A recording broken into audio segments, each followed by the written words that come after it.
They're in the parks, up the pipes and heading towards a kitchen near you. Lockdown London has become a boom town for the capital's rats, left unchecked in shuttered shops and restaurants over the winter and now making their way out of the inner city and into the suburbs. Look at this rat trying to get into the house. According to the British Pest Control Association, rodent sightings increased 51% during the first lockdown and 78% thereafter, prompting fears the UK capital could soon become famous for the super rats that once blighted Paris and New York. So underneath that there'll be a sump drain.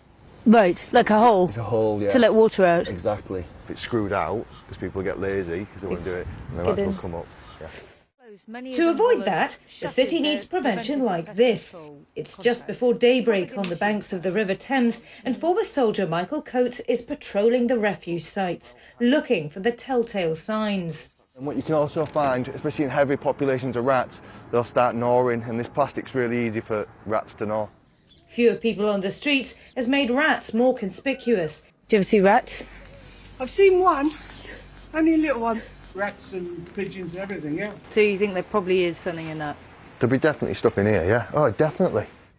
And more abundant waste from lockdown homes has lured them to backyards. We're certainly seeing now a spike in rats migrating back into people's gardens. Beginning of last year, we got a really bad case in someone's garden. She was an elderly lady, and she'd seen a few rats, and by the time we'd got there was maybe 10 or 15 rats, and it'd become this really big issue.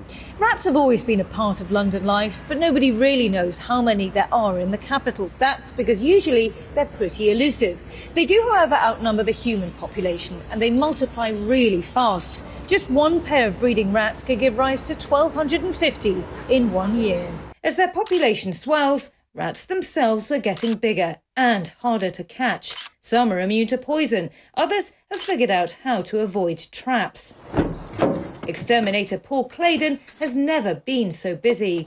I would say probably call-outs has increased around about 50% for me. Do you think that when London eventually reopens, they're going to realise they've got one big rat problem? I think that's right, and I think a lot of commercial businesses have been empty for so long. I think when they start going back to these properties, and certainly businesses that haven't got pest control contracts involved, they might find themselves going to have a big surprise.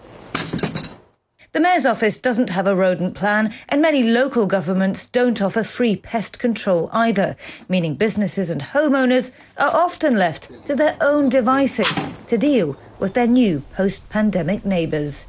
Nina Dos Santos, CNN, London.